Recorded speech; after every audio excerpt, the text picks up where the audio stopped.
वो रात कुछ ज़्यादा ही खामोश थी जब मैंने भवानीपुर स्टेशन के प्लेटफॉर्म पर कदम रखा। घड़ी पर रात के करीब पौने 12 बज रहे थे। प्लेटफॉर्म एकदम सुनसान था। सिर्फ एक आवारा कुत्ता एक आधे फ्यूज हो चुके लैम्प के नीचे सो रहा था। वो दिसंबर की रात की ठंड सीधे हड्डियों तक जा रही थी। मैंने अपना शॉल और टाइटली लपेट लिया। मैं लखनऊ वापस जा रहा था, एक रिश्तेदार की शादी अटेंड करने के बाद। लास्ट मिनट डिले की वजह से मुझे ये मिडनाइट पैसेंजर ट्रेन लेनी पड़ी। ये ट्रेन, इसकी रेपुटेशन कुछ अच्छी नहीं थी। कहते हैं इस रात के सफ़र में अजीब चीज़ें होती हैं। तभी दूर से एक ट्रेन की आवाज़ आई। उसका हेडलाइट कोहरे को चीरते हुए एक लाइट हाउस की तरह नजर आया। ट्रेन रुकी और मैंने एक खाली कंपार्टमेंट में कदम रखा। कोच एक अजीब सी स्मेल से भरा हुआ था, गीली लकड़ी और पुराने सड़ते हुए लोहे की। मैंने एक विंडो सीट ली और अपना बैग टाइटली होल्ड करके बैठ गया। इधर उधर देखा पर कंपार्टमेंट बिल्कुल खाली था, एकदम सुनसान।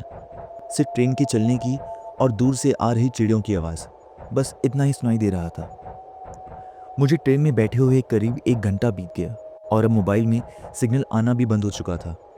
सब कुछ नॉर्मल ही लग रहा था, मोनोटोनस और शांत। पर फिर एक आवाज़ ने मुझे चौकन्ना कर दिया। एक धुंधली सी गुनगुनाती हुई आवाज़, जैसे कोई गाना गा रहा हो। पहले मैंने इग्नोर किया, ये सोचकर कि शायद मेरी इमेजिनेशन हो। पर फिर वो आवाज़ और ज़्यादा तेज़ होने लगी। मुझे डर तो बहुत लग रहा था, पर जैसे तैसे हिम्मत करके मैंने चेक करने का डिसाइड किया। मैं अपनी सीट से उठा और अगले कंपार्टमेंट की तरफ बढ़ा।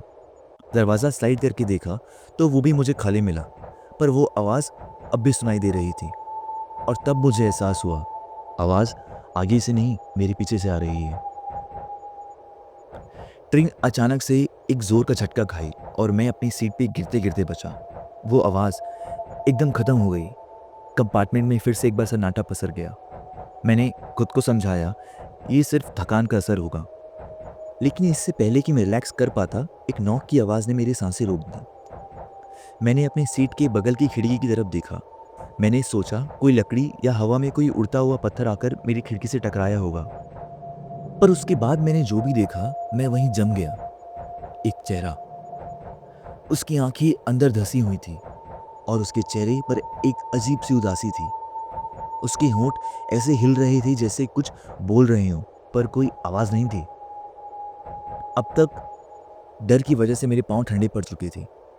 मेरा दिल ट्रेन की रफ्तार से भी ज़्यादा तेज़ धड़क रहा था। डर से मैंने अपनी आंखें बंद कर ली और अपना चेहरा बैग से छुपाकर भगवान से प्रार्थना करने लगा। कुछ देर बाद जब मैंने दोबारा आंखें खोली, वो चेहरा गायब था। ट्रेन फिर से रुकी। मैंने विंडो से बाहर देखा। दोनों तरफ सिर्फ घना जंगल था, ना कोई स्टेशन, ना कोई सिग्नल। एक अजीब सी चुप्पी थी। फिर मैंने सुना एक आवाज़, कोई आहिस्ता से मेरे कंपार्टमेंट में घुस रहा था। एक्सक्यूज मी, एक सॉफ्ट सी वॉइस सुनाई दी। मैंने मुड़कर देखा। एक आदमी था, पुराने ज़माने की सूट में। उसका चेहरा लाइट डिम होने की वजह से क्लियर नहीं था। ये ट्रेन यहाँ नहीं रुकती, उसने कहा। उसका टोन बिल्कुल शांत था, लेकिन अजीब भी। मैंने अपनी कांपती हुई आवाज़ में पूछा, आप कौन हैं?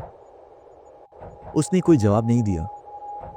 बस उसकी आंखें मेरी सीट के पीछे देख रही थी और उसने बस इतना ही कहा, मुड़कर मत देखना। बस इतना सुनते ही मेरी सांसें फूल गई। मुझसे रहा नहीं गया। मैंने तुरंत मुड़कर देखा।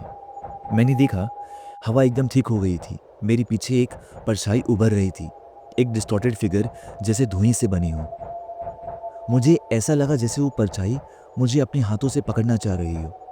उस आदमी ने जोर से चीखा, भागो! और इसके साथ ही कंपार्टमेंट की सारी लाइट्स जलने बुझने लगी।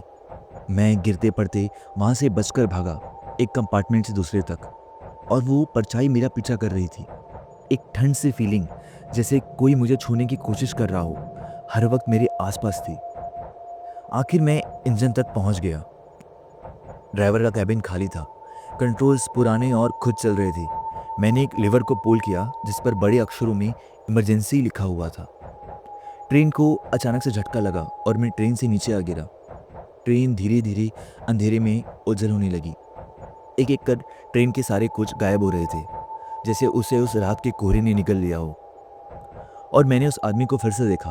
वो मुझसे कुछ दूर खड़ा था अपने सूट में बिल्कुल कंपोज्ड। ये ट्रेन जिंदा लोगों के लिए नहीं है, उसने धीरे से कहा। उसका चेहरा कुछ पल के लिए आंखों के सामने आया और फिर से गायब हो गया। मैं वहां अकेला रह गया, एक अनजान सी जगह पर, और आज तक मुझे नहीं पता मैं वापस घर कैसे पहुंचा। लेकिन एक बात मैं जरूर जानता हूं, मैं दोबारा कभी एक मिडनाइट ट्रेन नहीं लूंगा। ऐसी और रोचक कहानियां सुनने के लिए आफ्टर 3 चैनल को सब्सक्राइब करें और अपनी स्टोरीज सबमिट करने के लिए नीचे दिए गए लिंक पर क्लिक करें।